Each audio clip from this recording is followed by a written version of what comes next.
got an issue with my washer dryer setup that I feel a lot of you may have. Based on how I have it set up, it makes more sense for the dryer door to open the other way, which would allow me to have a direct path from the washer to the dryer.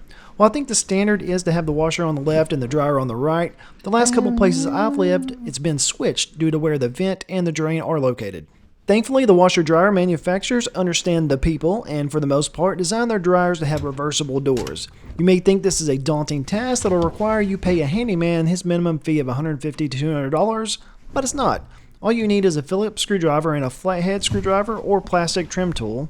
There are a few great videos out there already, but I did run into a few issues I think you'll find helpful when doing this yourself.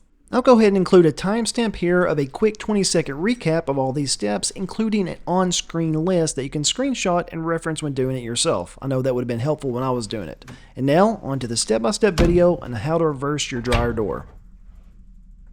Our first step is going to be removing the door hinge screws. There are 4, 2 at the top and 2 at the bottom. There's a lot of screw removal required in this project, so it's helpful to have a container or a bag to store them in. I'll link a similar magnetic bowl as you just saw in the description.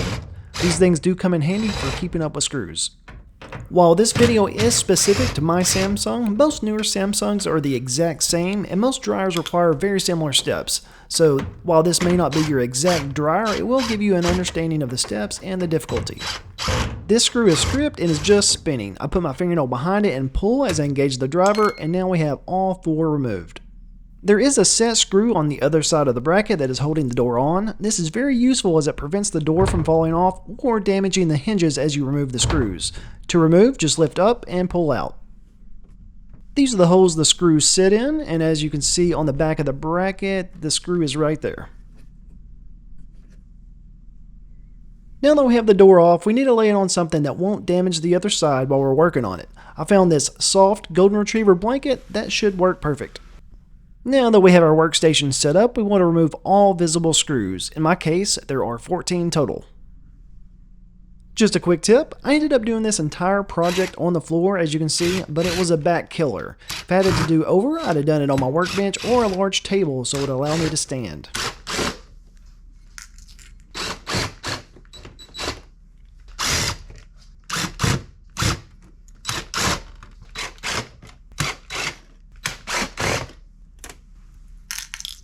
All the screws on the door have been the exact same except for the 2 latch screws. They are longer, so we'll need to keep that in mind during the reassembly.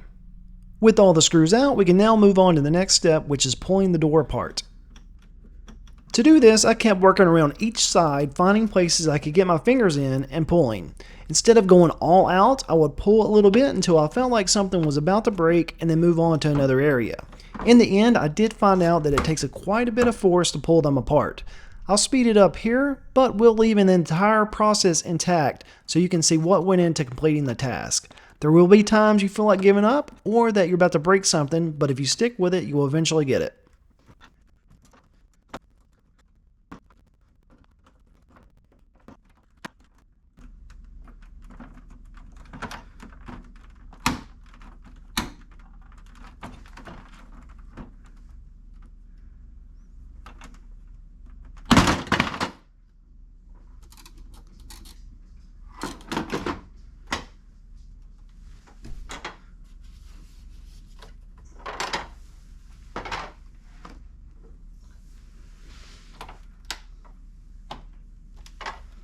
And here I'll show the inside of the door. These are the clips that are holding the door together, so you can see what that looks like. With the inner and outer panel now separated, we can move on to the next step. And that next step is flipping the top and bottom hinges and covers. Basically, we're just going to pull them out, flip them, and reinstall them on the other side. Now here's where things started to go south for me. If you remember from step 1, the hinge had the plastic side facing out. However, when I finally pulled the door apart, it fell, causing me not to notice the orientation after the door was apart. I put it back in with the metal facing out, and this caused me a good 30 minutes worth of trouble. Not only did I attach and reattach the panel multiple times, wondering why it wouldn't fit, I even resorted to breaking out the angle grinder. In the end, I watched a few video clips from this video I took and ended up figuring it out. So the tip here is to take photos at every step so you can look back on it if needed. Here's what I was doing wrong. This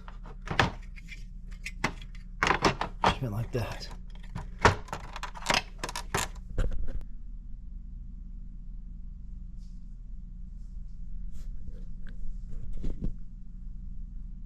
Now we'll flip the latch over to the other side.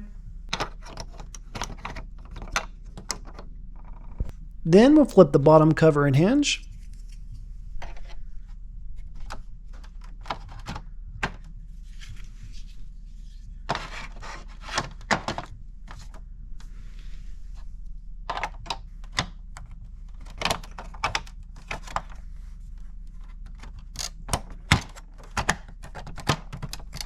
This plastic tab is covering the hole for the latch, so we need to move it over. However, it's held on with some type of adhesive that cannot be reused, so we'll have to figure out the best adhesive to use to get it to the other side, or maybe just not attach it at all. I don't know, we'll figure it out. The next step is to reattach the two panels. Since I got fingerprints on both sides of this glass, and once the two panels are connected we won't have access to one side, I did end up cleaning it. It just slides down in the grooves in the panel. Be sure the rubber seal is not kinked up.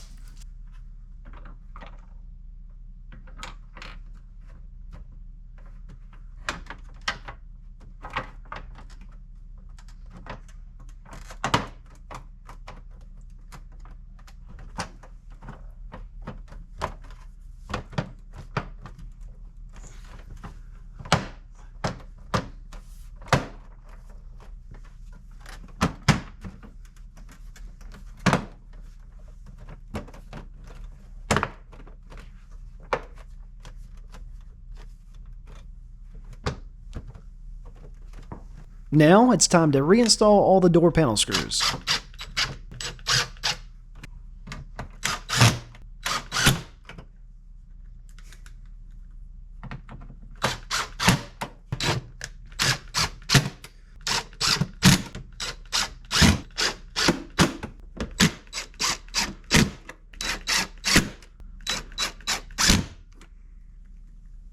Now, time to install the longer latch screws, and in case you're wondering, yes, I did try to put one of the smaller screws in, but thankfully they designed it in a way that only the long screw works.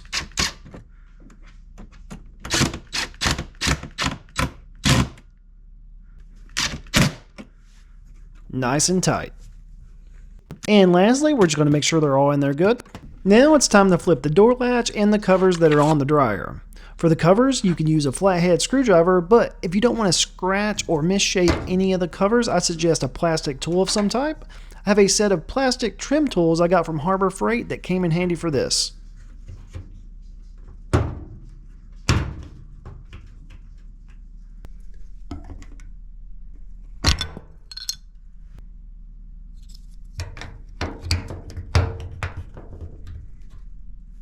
The latch is held on with 2 screws, which is easy enough.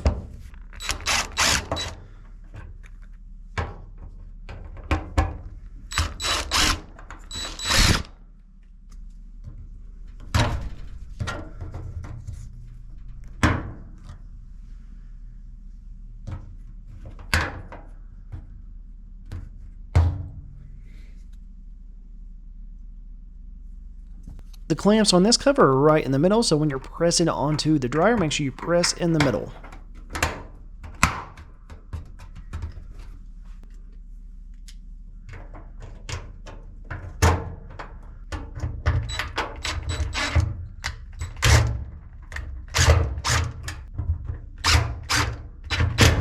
And now it's time for the final step, which is reattach the door and the hinge screws.